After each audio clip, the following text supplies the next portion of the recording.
하나님의 말씀은 출애굽기 14장 1절입니다. 구약성경 102면 출애굽기 14장 1절에서 14절까지 제가 받들어 읽습니다.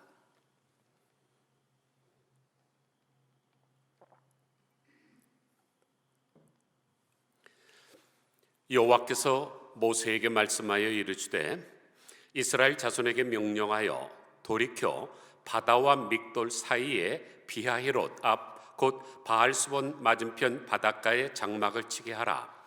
바로가 이스라엘 자손에 대하여 말하기를 그들이 그 땅에서 멀리 떠나 광야에 갇힌 바 되었다 하리라. 내가 바로의 마음을 완악하게 한즉 바로가 그들의 뒤를 따르리니 내가 그와 그의 온 군대로 말미암아 영광을 얻어 애굽 사람들이 나를 여호와인 줄 알게 하리라 하시매 무리가 그대로 행하니라.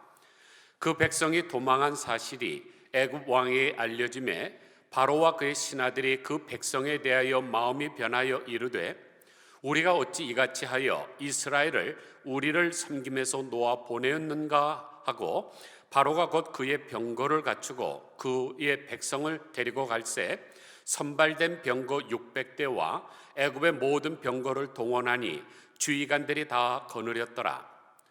여호와께서 애굽 왕 바로의 마음을 완악하게 하셨으므로 그가 이스라엘 자손의 뒤를 따르니 이스라엘 자손이 담대히 나갔습니다. 애굽 사람들과 바로의 말들 병거들과 그 마병과 그 군대가 그들의 뒤를 따라 바알스본 맞은편 비하히롯 곁 해변 그들의 장막 친 곳에 미치니라. 바로가 가까이 올 때에 이스라엘 자손이 눈을 들어 본즉 애굽 사람들이 자기들 뒤에 이른지라. 이스라엘 자손이 심히 두려워 여호와께 부르짖고 그들이 또 모세에게 이르되 애굽에 매장지가 없어서 당신이 우리를 이끌어내어 이 광야에서 죽게 하느냐? 어찌하여 당신이 우리를 애굽에서 이끌어내어 우리에게 이같이 하느냐?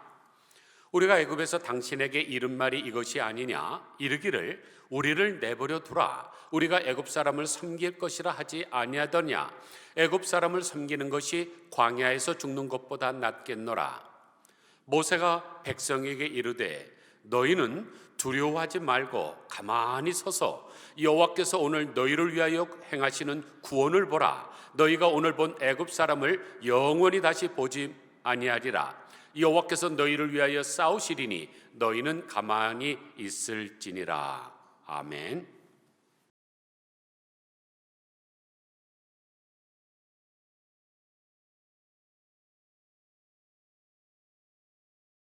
화면을 보실까요?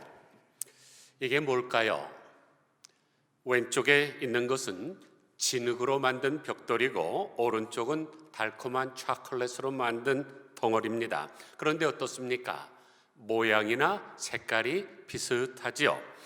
그런데 똑같은 곳에서 똑같은 햇볕을 받으면 진흙으로 만든 이 덩어리는 점점 더 굳어지지만 초콜릿은 점점 더 흐물흐물 녹아버립니다. 또 똑같은 산에서 똑같은 햇볕을 받을 때에 살아있는 나무는 점점 더 싱싱하게 자라지만 마른 나무는 점점 더 말라 결국 쪼개지고 가루가 되고 맙니다. 또 같은 교회당에서 같은 목사에게 같은 설교를 들어도 어떤 분은 은혜를 받고 어떤 분은 시험을 받습니다. 이것들이 다 무엇을 말해줄까요?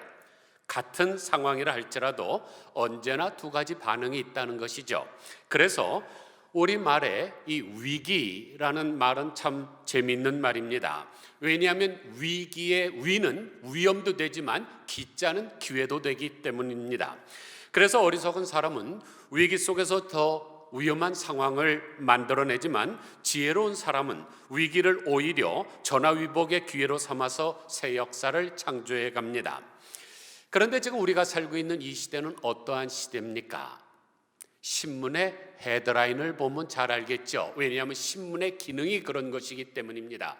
우리가 지금 살고 있는 이 시대가 어떤 것을 보여주는 것이죠. 지금 보시는 헤드라인은 지난 2월 19일자 중앙일보 헤드라인입니다. 인플레이의 공습, 금융 대긴축 온다. 정권까지 위협하는 물가, 미 40년 만에 최대 상승, 인플레 파이터, 연준 금리 인상 엑셀 밟는다. 정권을 위협할 정도로 위험한 시국이 도래했다는 것입니다. 그런데 이 신문이 발간된 지 불과 5일 만에 우크라이나 전쟁이 터졌습니다. 그래서 유가 상승 일어나고 식량 문제 등으로 인해서 점점 더 사태는 악화되고 있습니다. 그래서 살기가 점점 어려워지는 것이죠. 그런데 더 큰 문제는 물 만난 물고기처럼 사탄이 이런 시기를 악용해서 영적으로 점점 더 힘들게 하고 있다는 사실입니다. 비영리 재단인 재미 한인 기독 선교 재단 이사장이 박희민 목사님인데 최근 조사 결과를 발표했는데 지난 2년 사이에 팬데믹 기간 동안 문 닫은 한인 교회가 무려 1022곳이라 그랬습니다. 그리고 성도들의 신앙도 점점 떨어지고 있다는 것이죠. 그러니까 지금 미국에 있는 한인교회 4개 중에 하나씩 문 닫고 있다는 사실입니다. 이럴 때 우리가 어떻게 해야 될까요? 어떻게 살아남을 수가 있고 어떻게 해야 회복될 수가 있을까요?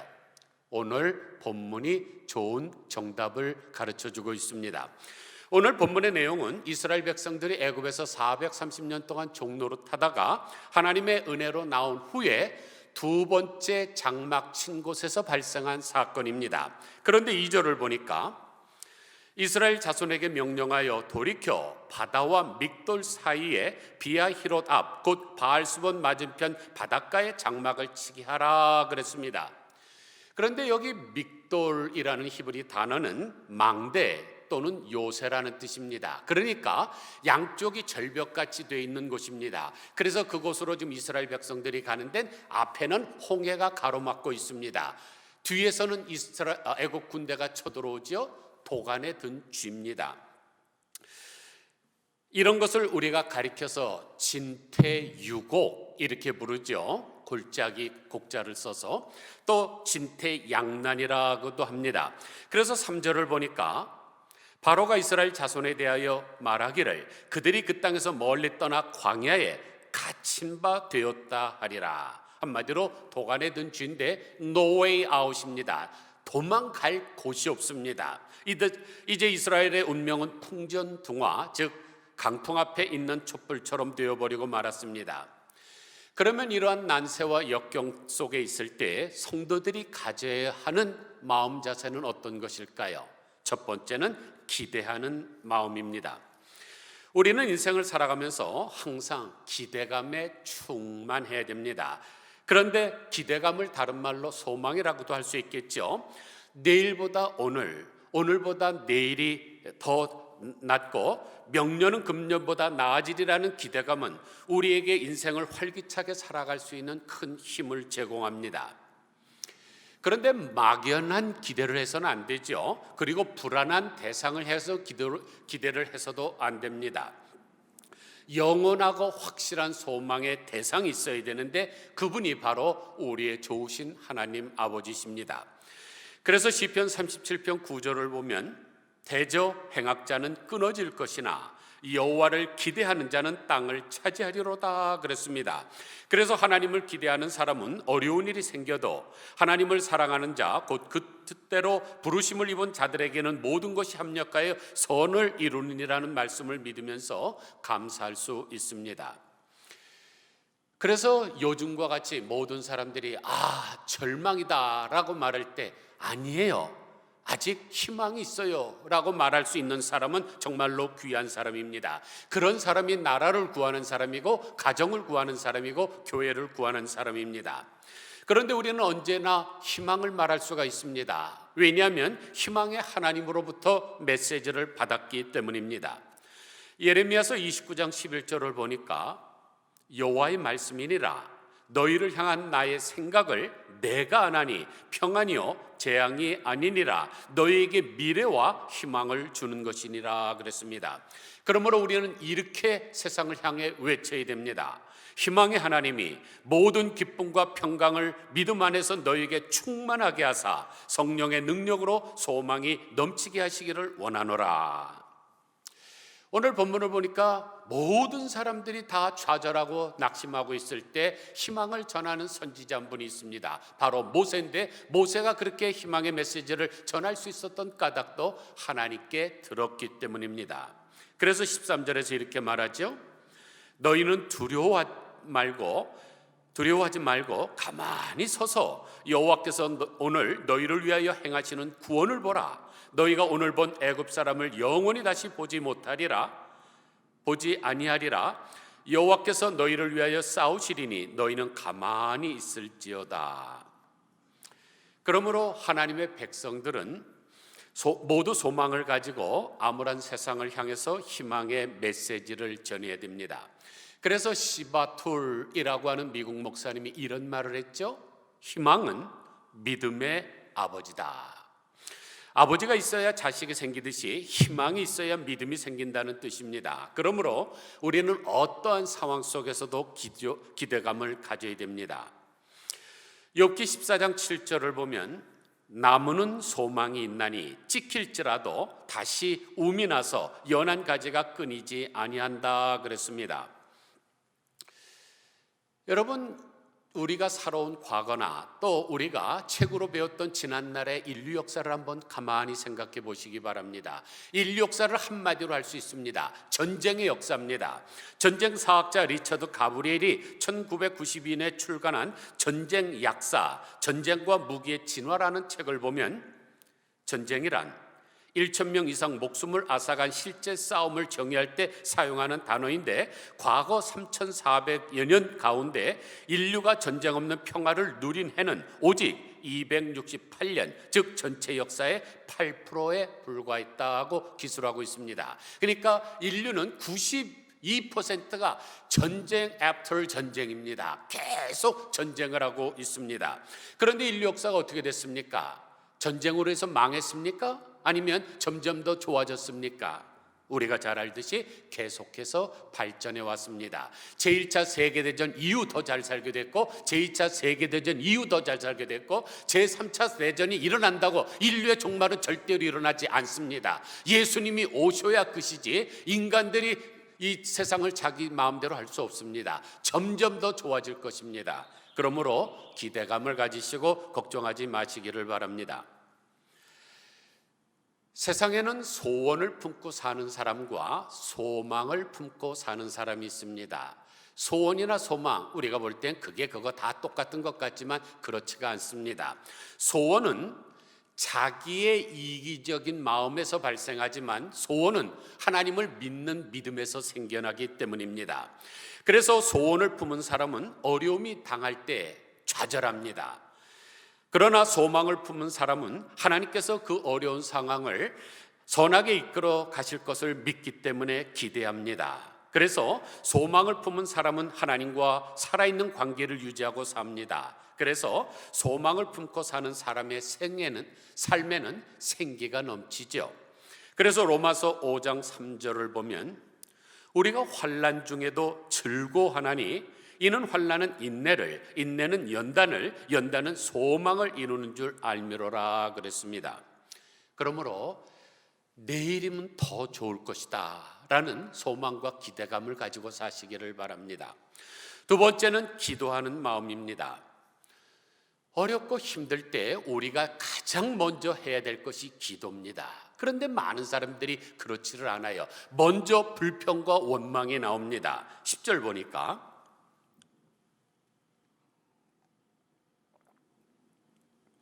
바로가 가까이 올 때에 이스라엘 자손이 눈을 들어 본즉 애굽 사람들이 자기들 뒤에 이른지라.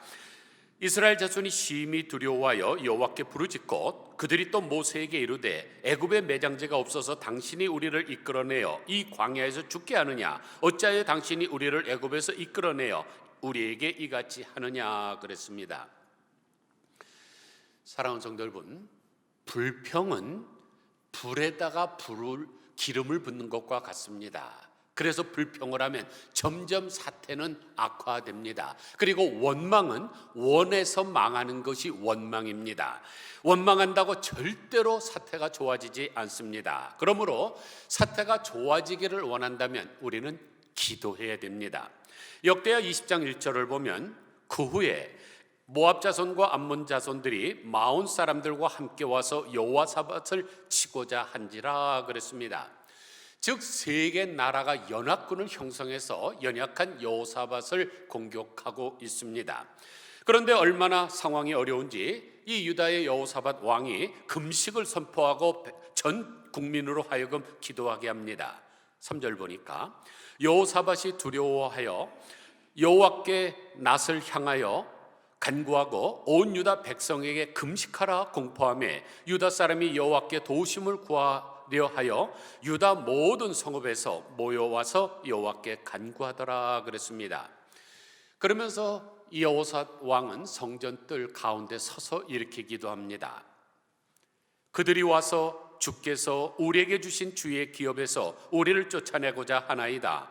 우리 하나님이여 그들을 징벌하지 아니하시나이까? 우리를 치러 오는 이 큰 무리를 우리가 대적할 능력이 없고 어떻게 할 줄도 알지 못하옵고 오직 주만 바라보나이다.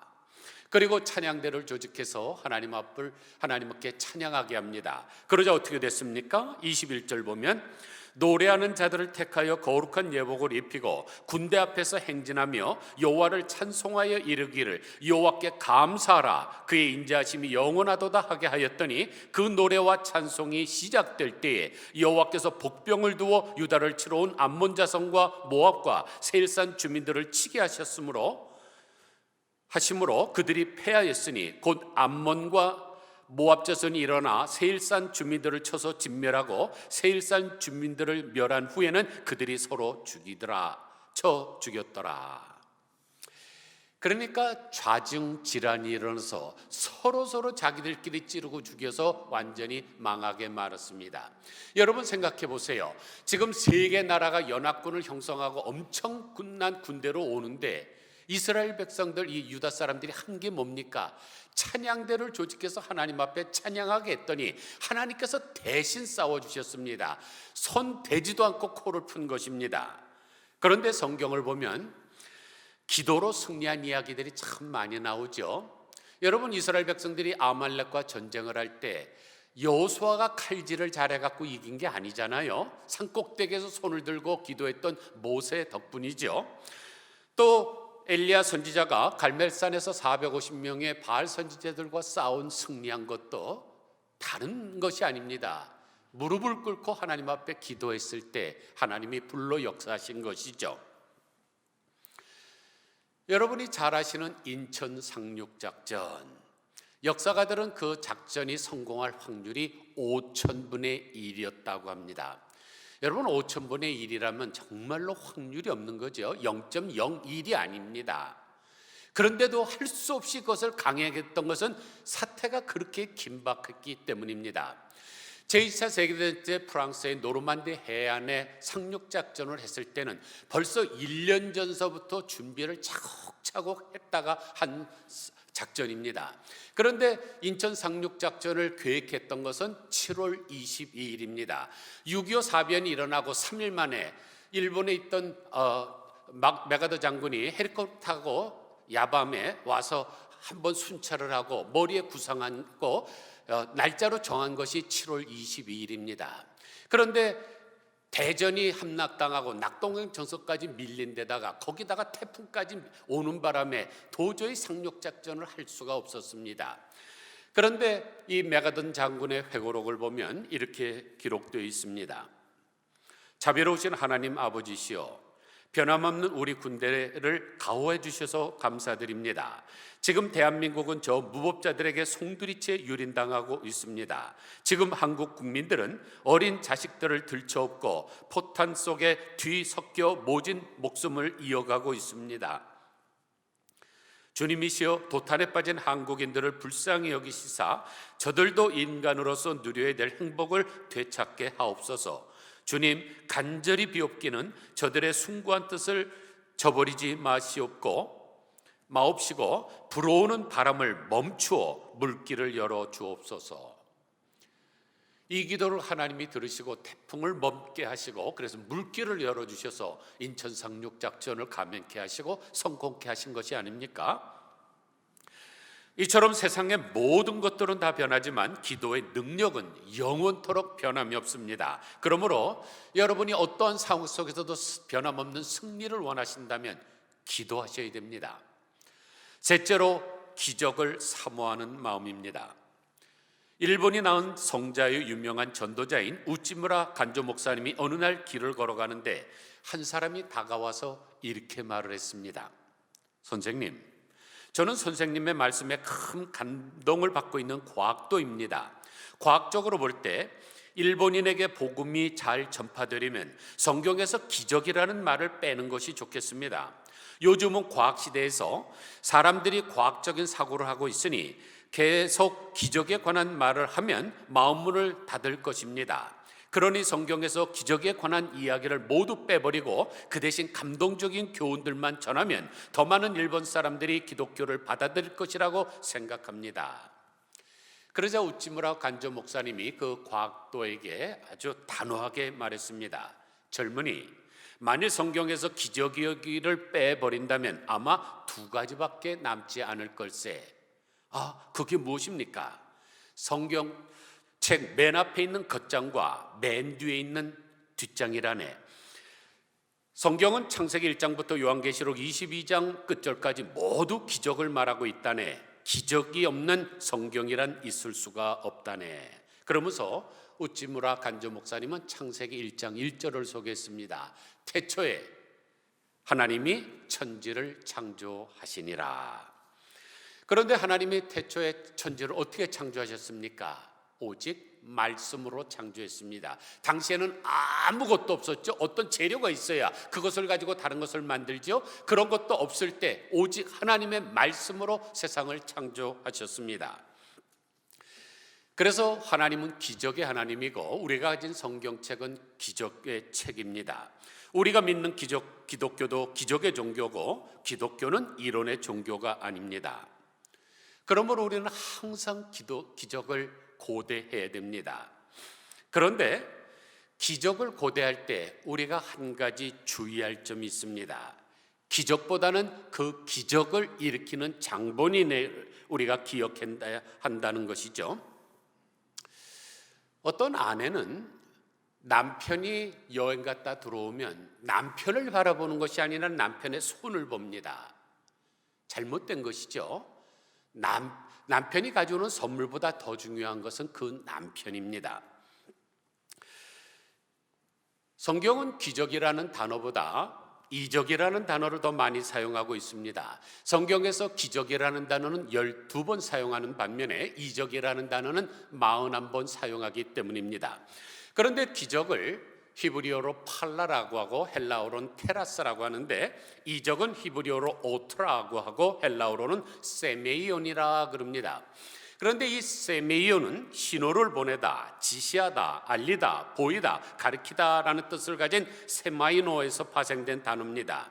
그러니까 그 기적을 베푸시는 분이 누군가를 알려주기 위한 것이 바로 그것입니다. 그것이 바로 표적이죠. 그래서 가나의 혼인잔치의 기사를 보면 예수께서 이 첫 표적을 갈릴리 가나에서 행하여 그의 영광을 나타내심에 제자들이 그를 믿더라 그랬습니다. 기적이라고 하지 않았어요. 표적입니다. 이것을 베푸시는 분이 바로 그분이고 그분이 바로 하나님이라는 것을 알리기 위함이시죠. 그러므로 우리가 이것을 절대로 잊어서는 안 됩니다. 장례식에 가서 실컷 울고 나서 누가 죽었어 하는 것처럼 기적을 바라보시면 안 됩니다. 그 기적을 베푸시는 분을 바라봐야죠. 넷째로 기쁨을 회복시켜 주시기를 바라는 마음입니다. 이 홍해 바다가 갈라져서 이스라엘 백성들이 구원을 받은 후에 그 다음에 반응은 어땠습니까? 출애굽기 15장 1절을 보니까 이때에 모세와 이스라엘 자손이 이 노래로 여호와께 노래하니 일러스되 내가 여호와를 찬송하리니 그는 높고 영화로우시며 말과 그 탄자를 바다에 던지셨음이로다. 여호와는 나의 힘이요 노래시며 나의 구원이시로다. 그는 나의 하나님이시니 내가 그를 찬송할 것이요 내 아버지의 하나님이시니 내가 그를 높이리로다 그랬습니다. 그러니까 불평과 원망에서 찬양과 기쁨으로 변했죠. 그래서 인류 역사상 최초의 찬양 예배를 바로 그 해변가에서 드린 것입니다. 그런데 고린도전서 10장 1, 2절은 이 사건을 이렇게 해석하고 있습니다. 형제들아, 내가 너희가 알지 못하기를 원하지 아니하노니 우리 조상들이 다 구름 아래 있고 바다 가운데로 지나며, 이 말씀은 홍해를 건넜다는 뜻입니다. 모세에게 속하여 다 구름과 바다에서 세례를 받고 다 같은 신령한 음식을 먹으며 다 같은 신령한 음료를 마셨으니 이는 그들을 따르는 신령한 반석으로부터 마셨음에 그 반석은 곧 그리스도라. 그러면 위대한 신학자인 사도 바울이 홍해를 건넌 것을 왜 세례받은 것에 비유를 했을까요? 이스라엘 백성들이 지금 구원을 받고 이 홍해를 갈랐을 때 얼마나 기쁨이 충만했겠습니까? 그런데 우리가 예수님을 믿고 구원받은 감격이 그와 같다는 것이죠. 그래서 시편 16편 11절에서는 주께서 생명의 길을 내게 보이시리니 주의 앞에는 충만한 기쁨이 있고 주의 오른쪽에는 영원한 즐거움이 있나이다. 홍해를 건너기 전과 홍해를 건넌 후는 다른 것입니다. 예수를 믿기 전에는 우리가 세상에서 종노릇하던 사람들입니다. 죄악 속에서 쾌락을 누리며 그 속에서 인생의 행복을 찾으려고 헤매던 사람들입니다. 그런데 예수 그리스도로 말미암아 옛사람은 장사되고 새사람으로 다시 태어났습니다. 거기에 놀라운 구원의 감격이 있는 것입니다. 말씀을 정리합니다. 처음에 말씀드린 대로 지금 우리는 어려운 시절을 보내고 있습니다. 인플레이션과 우크라이나 전쟁으로 인한 물가 상승으로 힘든 시절을 보내고 있고, 코비드-19으로 말미암아 육신적으로 힘든 시기를 보내고 있고, 물 만난 사탄으로 말미암아 영적으로 힘든 시절을 보내고 있습니다. 이럴 때 우리가 어떻게 해야 승리할 수 있을까요? 전쟁에서 중요한 것은 사기입니다.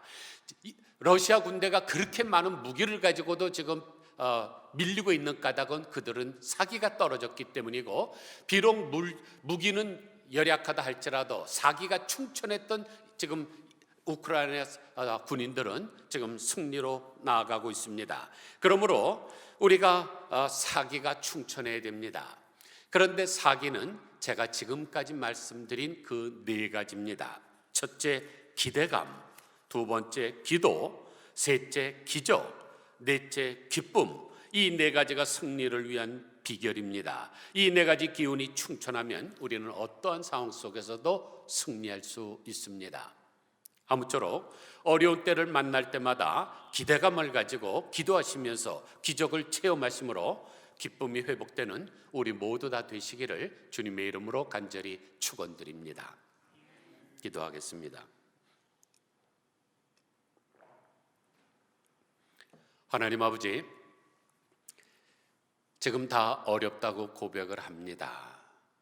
정말로 저희들이 경험해 보지 못한 전 세계적인 전염병 팬데믹으로 2년여 개월 동안 격리당하고 마스크 쓰고 정말로 어렵게 살았는데, 설상가상으로 우크라이나 전쟁이 터짐으로 말미암아 유럽의 빵 바구니라고 불리는 우크라이나에서 생산되는 그 밀, 전 세계 50%나 공급할 수 있는 그 곡창지대가 지금 초토화되고 수많은 사람들이 죽어가며, 또 기름을 공급을 끊고 해서 기름값은 계속 오르고 있는 상황 속에 사탄은 물 만난 물고기처럼 이때를 악용해서 교회들을 핍박하고 성도들의 믿음을 공격하고 있습니다. 하나님, 이럴 때 우리가 네 가지 기운, 사기가 충천해야 승리할 수 있겠사오니 우리에게 기대감을 주시고 기도하게 하시고 기적을 체험하게 하시고 기쁨을 회복해 하여 주시기를 간절히 빌고 소원합니다.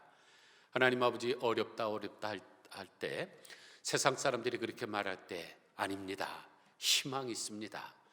과거를 보십시오. 인류 역사상 3400년 중에 전쟁이 없던 해는 268년밖에 없었지만은 계속적으로 더 발전해 온 것처럼 이 시대가 또 지나가게 되면 좋은 날이 올 것이라고 평화를 선언할 수 있는 저희들 되게 하여 주시고, 사람들 앞에서 약한 모습 보이지 않게 하여 주시기를 원합니다. 내가 세상을 이겼노라 하시는 전능하신 하나님을 믿는 사람들이 약한 모습을 잠깐 보이게 되면 세상 사람들이 기댈 언덕이 없나이다. 우리를 보고 정말로 하나님은 살아계시고 또 앞으로 더 좋은 날이 올 것이라는 소망을 갖게 하여 주시옵소서. 예수 그리스도의 거룩하신 이름으로 간절히 기도드리옵나이다. 아멘.